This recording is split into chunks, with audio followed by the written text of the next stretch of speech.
Um,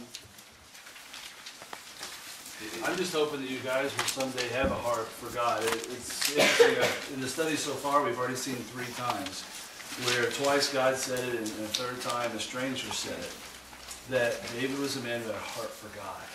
And my desire for you, and what I want from youth ministry, is that I would crank out kids year after year after year who have a heart for God. My prayer for you is that your number one passion would be to serve God and to love Him. So let's get into David a little bit here. We're talking today about David's courageous heart. We're in chapter 17. Somebody yell out the page in case somebody doesn't know what page to go to. 202. 202. Okay. 202 if you have a Bible that you picked up here. We're going to be talking about, thank you very much, having a heart of courage, because that's what we discover in chapter 17. Somebody define for us, what is courage? How would you define to somebody courage? Not afraid to do something, okay? Brave. Being brave, excellent. Doesn't back down. Doesn't back down. Okay, for something to be courageous, you have to have, I think, 3 things. Number 1 is you have to have a problem, okay? I mean, is it really courageous for me to come in here and to teach you guys about God? It doesn't take a lot of courage. You guys want to know about God. I love Him. There's no problem, okay? So you have to have a problem. Second of all, you have to have fear of that problem. And thirdly, you'll probably never be able to guess, so I'll just give it to you. You notice as we go through these biblical heroes, guys like David, Daniel, Samuel, Jesus, Moses, Abraham, all the great men, they stood alone. They had nobody except God on their side. And what we're going to find out today, if I can cut to the end of the book and give it to you, is that God plus anyone is a majority. God plus you is greater than, if you're going to speak in math terms, God plus you is greater than any problem. If God is with you, who can stand against you? Somebody give us 2 or 3 people who you know who faced, or who exhibit this unbelievable courage. Yeah. You? Me? Yeah. Why? I don't know. You said you go to jail on Wednesday. Yeah, I did today. And they let me out again. Like you go and preach to the people in jail. That takes a lot. How would you go? I mean, the first time I saw a guy that was twice my size, and he had more tats than I have total skin coverage. And I mean, this guy walked in, and he was a mountain of a man, and everything on him was inked. And I was like, what am I doing here? You know, I could be this man's snack. But anyway, who's somebody you guys know? From history, or from American history, or from your life? Who's some people you know that have great courage? Martin Luther. Okay, MLK, I actually had him on mine. Yes. My great grandpa. Why so? He was in World War II. He went on leave, and the Germans took the area between him and his company. Okay. Which was like miles and miles and miles.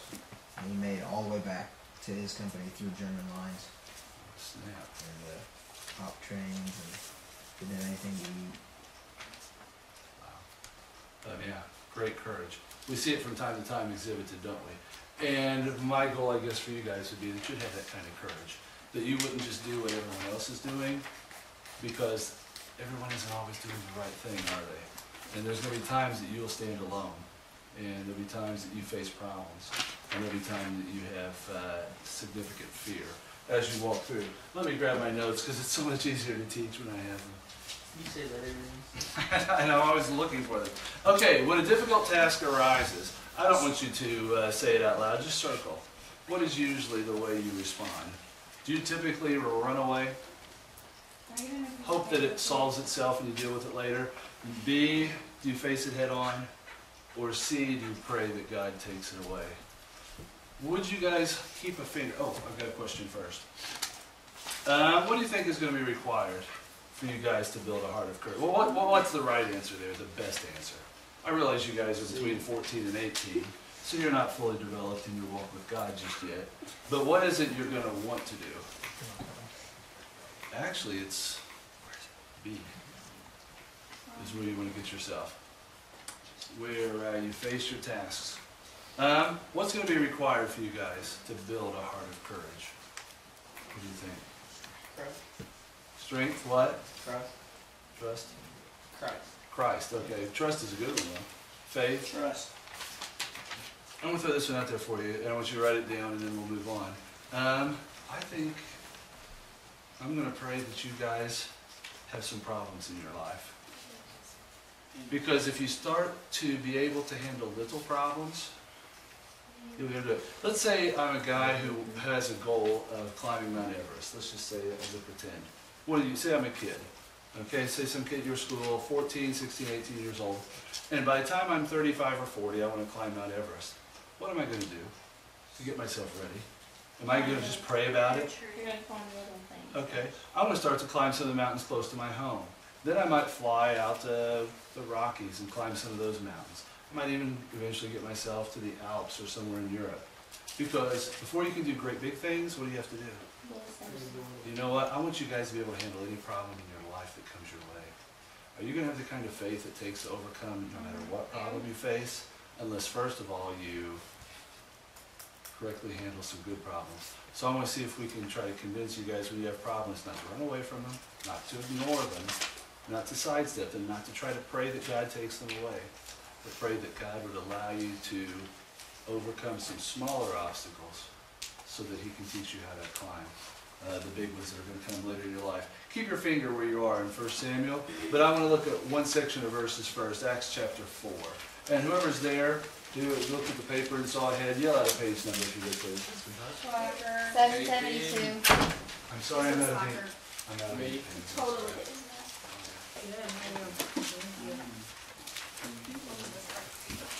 Acts chapter 4. Who's got the page number? 772. 772, if you would, please. Can we just have the top row read one verse at a time and we'll work our way across? Acts chapter 4, it's on the paper for you. What did you say, 772? Yeah. Okay. Lineman. Sorry. Okay, could you start us off, Haley, please? Let's read 23 to 31. 772. 23, 31. This part.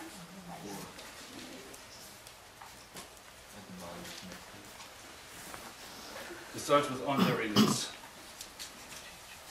On their release, Peter and John went back to their own people and reported all that the chief priests and elders had said to them. When they heard this, they raised their voices together and prayed to God. Sovereign Lord, they said, You made the heaven and the earth and the sea and everything in them. You spoke by the Holy Spirit through the mouth of your servant, our father David. Why did the nations and the people plot in vain? The kings of earth take their stand, and the rulers gather together against the Lord and against His anointed. Indeed, Herod and Pontius Pilate met together with the Gentiles and the people of Israel in the city to conspire against your holy servant Jesus, whom you anointed.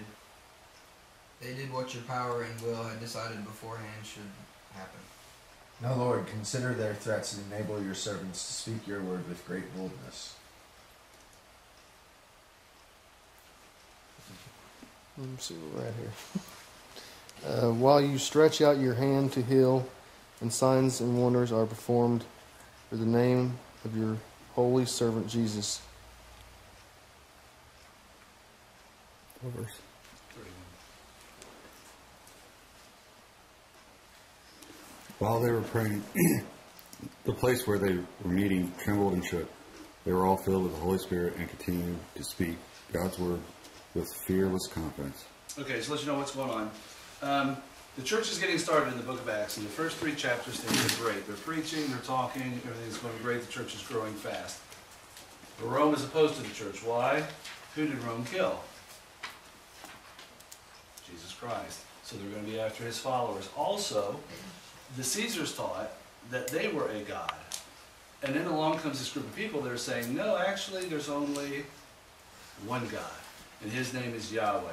And Caesar's a liar, and so are all the other gods that they worship. Do Caesars like it when somebody comes along and says that? No. So the church is being, at first, they were being arrested and beaten and turned away. Later on, they're going to be getting killed. Look what, let's go back and look at it real fast. Peter and John were taken in. They were flogged. Do you guys remember, have you seen The Passion of the Christ, or do you guys understand what flogging is? It's what they did to Jesus before they crucified him. Okay, where they take the whip, they chain you to something, usually a big stone, and they basically beat you till you're almost dead. This happened to Peter and John. And they're taken and they're whipped. They're released. They get back together with the Christians. I thought it was interesting. They remembered a verse that David had written. Isn't that interesting? And they get together, and what is their prayer? Did you guys notice the content of their prayer? Did they pray that God would stop the beatings? Did they pray that all their enemies would die? Did they even pray that all their enemies would become Christians? You know what they prayed for? They prayed for courage. Yeah, they prayed for boldness. God, we're going to go back out there. My wounds haven't even healed yet. And I'm going to go out there and I'm going to preach again tomorrow. And God, you know what? I'm going to be afraid because it really hurts. You know, these wounds, muscles sticking out of my skin, it really hurts. But I just pray you would give me boldness. Isn't that interesting? They don't pray for problems to go away. I call this generation that we live in today the Tylenol generation. Because when I get a headache, what do? I take Tylenol to get rid of it. Maybe, let's say, I didn't sleep much. I stayed up late playing games or whatever. And now I have a headache because last night I didn't go to sleep. If I take those pills, I'm not going to have the headache anymore. However, why did God give me the headache? Why did God create bodies that if you only get 4 hours of sleep, the next day you feel like So you won't get more sleep. Right. The headache, the pain is there to remind me to live by certain rules. When I don't live by those rules, I try to take something so I don't have the consequences. And I think that applies to all of our lives. We get in trouble, so we try to get our parents to get us out of the trouble. We have some problems, we try to deal with the problems, not with what's causing the problems. Okay? And I think God wants us to face problems straight on. To run, as we're going to find with David later. David runs to the battle. Yes, ma'am. But if you get shot and you don't deserve it, then how does that pain? Right. Well, we're talking about the obvious ones. the ones in this critical, difficult area of when we've caused our own problems. Or sometimes not every problem we have is caused by us. Sometimes problems just come at us, and we face them anyway. Like we're going to see with David and Goliath. David didn't ask for Goliath to be there, but yet he had to deal with it. Also, you guys seen Apollo 13? Mm-hmm. At the very end of the movie, I love that. You know the guy who's in the all white? He's in charge of NASA. Everybody else has on black and white suits, but this one guy has all white, so you can tell he's the leader. And they're about ready to find out if the pod's going to crash and these guys are all going to die. And some reporters are behind him, and they say, wow, you know, I can't believe it. This is NASA's worst moment. And he turns around and looks at the guys and says, actually, this will be our finest hour.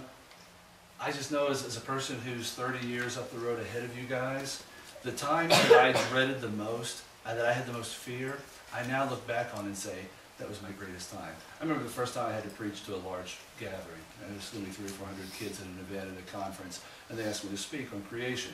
And I remember I was scared to death. And I didn't think there was any way I could get up in front of those many kids with bright lights, you know, and me to present a 30-minute lecture. And I just thought I could not do it.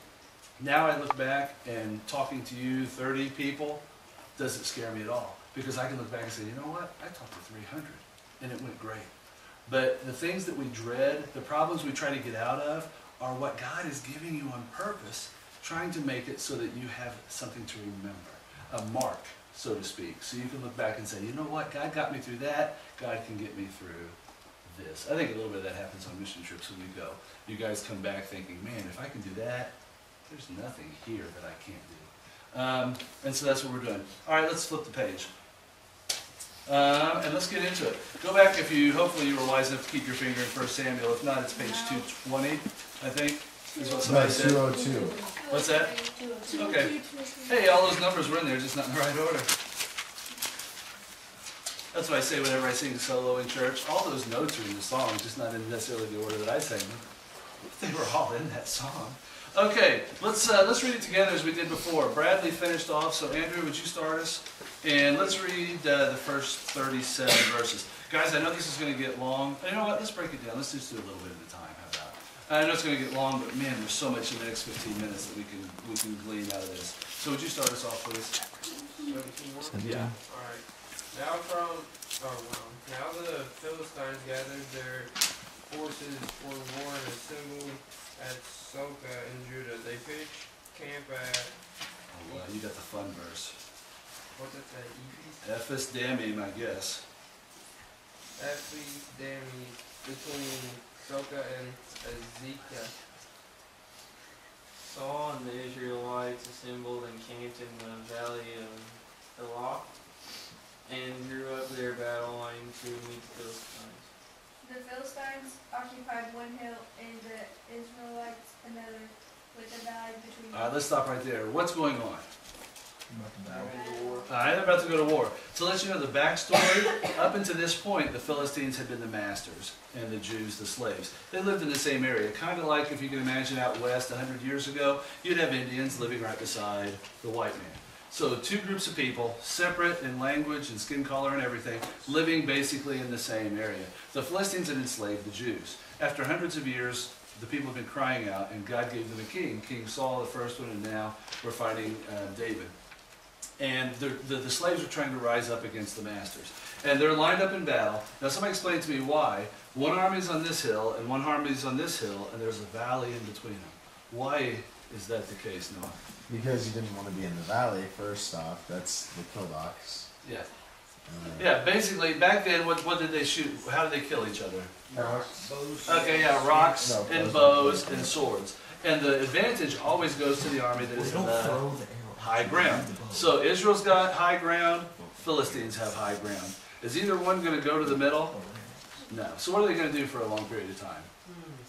Yeah, for the next 30 or 60 or 80 days, they're going to stand there, they're going to scream at each other, come get us, come on. They'll yell insults at each other to try to get the other ones to attack them, because you want to defend the high ground. All right, that's what's happening. Verse 4, boom, boom, boom, Rachel. The champion named Goliath, who was from Gath, came out of the Philistine camp. He was over 9 feet tall. He had a bronze helmet on his head and wore a coat of scale armor of bronze weighing 5,000 shekels. On his legs he wore bronze greaves, and a bronze javelin was slung on his back.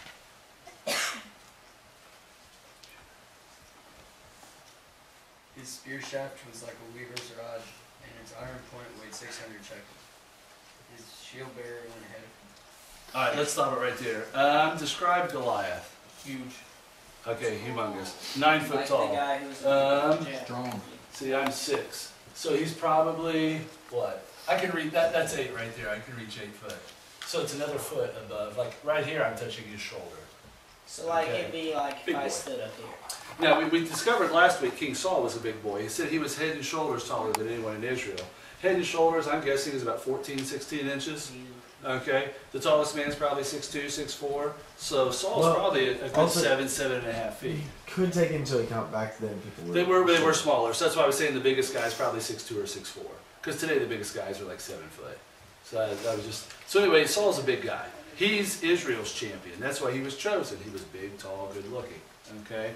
Who should be going out to fight Goliath? They decided, hey, why should we all die? Let's send out our champion, you send out your champion, winner take all. Okay? So, who should be going out? Saul. Should be Saul. Actually, I'm getting ahead of myself. Let's describe Goliath. He's big. He is Strong. strong. He's nasty. It doesn't say that in there, but because it puts shekels. The other translation I used to study this, his armor weighed 150 pounds. Okay? Some of you girls are barely 150 pounds. That's how big his armor. That's just his chainmail that he's wearing. The guy is probably packing, 300-400 pounds of equipment to battle. He's a big boy. Okay? He is scary. Let's read on and see the reaction to him. Would you please?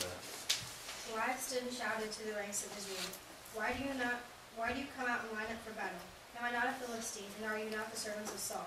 Choose a man and have him come down to me. If he is able to fight and kill me, we will become your subjects. But if I overcome him and kill him, you will become our subjects and servants. Then the Philistine said, This day I defy the ranks of Israel. Give me a man and let us fight each other. Upon hearing the Philistines' words, Saul and all the other Israelites were dismayed and terrified. Okay. So what does he come out? Why is he an enemy of God? What does he come out and say every day? And this goes on for months. Defy God. Yeah, I defy God. One of the other translations translated it like this, that he said, let's find out who the true God is. If I win, then my God must be true. If you win, then your God must be true. Somebody fight me. And then they all laugh because whoever came out to fight him? Nobody. So what's the assumption? That there was no God. Yeah, they don't, if there is a God, they don't trust him. And his God must be true because look how big and powerful he is. All right, does God enjoy being laughed at, mocked day after day by Philistines? The Philistines serve two gods, if you want to write these down. One's named Dagon, D-A-G-O-N. You may have seen him because the Greeks worshipped a guy kind of like him called Neptune. Dagon, D-A-G-O-N. And he was the body of a man, but the head of a fish. And he ruled the seas. Okay, the Philistines, there were Philistines all over the world at this time. They ruled the seas. They controlled the trade before the Romans took over the world. They worshipped him. They also worshipped one called Beelzebub. You may have heard that before. Baal, B-A-A-L. Jesus is one time called Beelzebub. Interesting. B-A-A-L dash, and then Z-Bub is Z-E-B-U-B. Baal was the ancient word in their language for God. Okay, he's a Baal. You may have remember from some of your other studies that they worshipped the Baal. They just said they worshipped a Baal. They worshipped a god. Zebub was a word for like a fly. They called them dung flies because you know if you ever see an animal leaves a pile of poo out in the middle of the field, there's all these little flies all over it eating it. All right, so literally he was the Lord of the flies. But those are the gods. So they're saying, okay, the Lord of the poop eaters is more powerful than the one true God. How long will God put up with that? His patience will grow short. And that's why he's an enemy of God. Let's look at, actually, can I just tell you 12 to 23, because that way we'll be able to end on time. David ends up going, he's old enough to be a shepherd. That's why they think he's about 12 to 14, maybe 15. He's about your all's age if you're a freshman or sophomore. Because he's old enough to be a shepherd. You know, you don't just let your 4-year-old kids run around with sheep, you know, sleep out in the fields and protect them. And, you know, there's wolves, lions, bears, other creatures trying to get to the sheep, thieves. But he's not old enough to be at the battle. So David is sent by his dad to take some food to give it to his brothers. His brothers are there, and probably Dad's worried that they're hungry. So David is sent with a bunch of food. While he's there, he happens to see the time when Goliath comes out and goes through his spiel. Hey, send me your champion. I defy your God. And David sees this. David says, how come nobody's going to fight him? His older brother, can you guess what his older brother would say to him? We're scared. Well, would an older brother say it to a little brother? How about you? What would you say? You're a big brother. What would you say to your little brother if he showed up at the battle? I'm just getting ready. I'm more exactly. I got this little thing here. You know, a couple of days I'll feel. Actually, he says, "Go home. Get out of here. What are you doing here? Go home." He says, "I'm going to fight. Nobody here will fight. I'll fight him." He's little. He's 12 or 13. What's the big brother going to tell him? No. Go ahead. You're stupid. Well, actually, yeah, you would. I've got a few more of you. Tells him Yeah, to go home. soften him up a little bit. Get out of here. So David lets the word be known. I'll fight him. I'll fight him. I'll fight him. Let's pick it up then at 12. So that's basically the gist of what happens. But is David, so far we've seen David in three lessons. Has he ever yet been encouraged? No. We've seen his father, his brother, and here in a second he goes to King Saul. Can you guess what King Saul says? He said, hey, there's a man here. He just showed up, and he's willing to fight the giant. Yeah, send him in. And then can you see this little kid walks in? And imagine you're Saul, you're about 7'6", okay? And then David walks in. And what's Saul going to say? You're wasting our time. Get out of here. Go. Okay, so David, that's what I was saying with being a hero. There may be, and David had probably, I'm guessing his father was a good guy, and his brother was a good guy. But sometimes good guys don't give good advice. And there may be times I don't give you good advice. There may be times your D group leader, your parents don't give you good advice. That doesn't mean, should David have gone home? You know what, there's times where doing God's will be against the advice of people, even sometimes good people. Sometimes you stand alone. All right, let's pick it up there at 24. And was it Alyssa? I think it's your turn. Wait, is that 24? Yeah. When the Israelites saw the man, they all ran from him in great fear. Now the Israelites had him saying, do you see how This man keeps coming out. He comes out to defy Israel. The king will give great wealth to the man who kills him. He will also give his daughter in marriage and will exempt his father's family from taxes and military. David asked the men standing near him, "What will be done for the man who kills the Philistine and removes this disgrace from Israel?"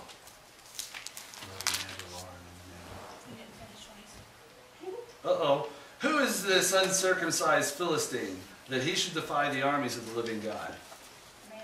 They repeated to him what they had been saying and told him, "This is what will be done to the man who kills him." David's oldest brother heard him speaking with men. He burned with anger at him and asked, "Why have you come down here, and with whom did you leave those few sheep in the desert? You know how conceited you are and how wicked you are hearted. You came David down to only watch the battle." Now what have I done? Said David. Can't I even speak? 30.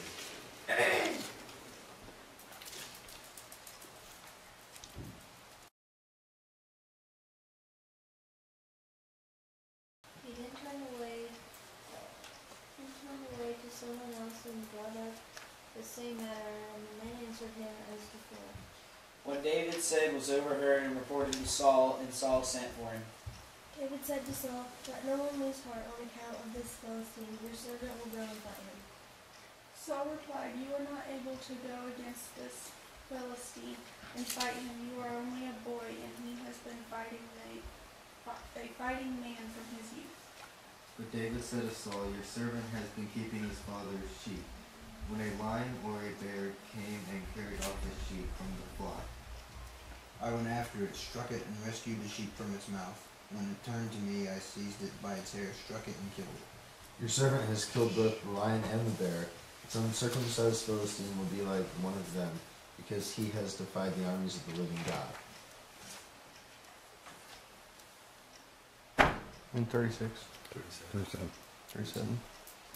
And David said, "The Lord who delivered me from the paw of the lion and from the paw of the bear will deliver me from the hand of this Philistine." And Saul said to David, "Go, and the Lord be with you." Okay, I read a little bit more there than I desired. What was David's plan? Yeah. To go and kill him. I'm going to go kill him. Is this a good plan? Yeah. Turned out to be. Yeah, it is. According to his brother? No. According to the king? According to every fighting man there? No. But David doesn't listen to others. He listens to God. Let's go to the next question. Why does David, when Saul, he's in front of the king, and the king says, "You're a boy, get out of here, you're wasting my time." David says to him, "You know what, there was one time when I was out with the sheep, and a lion came, and I took my club and I killed it. There was another time a bear came, it even had a sheep in its mouth, and I grabbed it, I set the sheep free, and I killed it." Why does David bring that up? Trying to show that he's strong. Okay. And God Show he has is. courage. So I've got courage. I'm trying to show you that Goliath is like a lion in the rain. Yeah. He's saying, I've done this before. Really, he's not saying I've done this before. He's saying, God's done this before. He had markers in his life. He had sit down markers. Do you think he was afraid when the lion came? I'm guessing it's like a cougar. That's what they have in that part of the world. All right, when the lion came, was he afraid? I'm sure he was. Did that keep him from acting? All right, did he pray? Did he stop and pray? Did he stop and write a song, "Dear God, please take this lion away from me"? No. He got up, he grabbed his staff, and he beat the thing senseless. He knew. He remembered what God had done for him. Goliath is the biggest problem David has ever faced in his life, and we're going to find out he's got more later. But when he goes to face Goliath, he remembers, you know what? God took a little boy 2 years ago and defeated a lion. 1 year ago, he took him and defeated a bear. And you know what? The same God who defeated the lion and bear can defeat this Philistine. Kids, that's why we're keeping journals. You know, your D groups are journaling. You know what we're going to find out when we get to about April and May? That we've got a God who is answering prayers, a God who's with us, a God who's taking care of us. That's why you want to remember where you've been. Because it is so easy when you come to a problem to forget that you've got a God who loves you, a God who cares, a God who provides, a God who's there, a God who's got your back. It's easier to only see the problem and to focus on it. And just, like Peter, when he got out of the boat, focused on the waves. Everybody in Israel's army right now is where? Where's the strongest man in Israel? He's hiding. Where's the greatest warrior Israel's got? He's hiding. He's afraid. Because he's not thinking about his God. He's thinking about his problem. When you guys face Goliath, remember how God has already taken you through the lion and the bear, and he'll be there for you. We're going to finish the story next week and how it comes out. I've got some stuff for you. Take your papers if you could. Not these papers.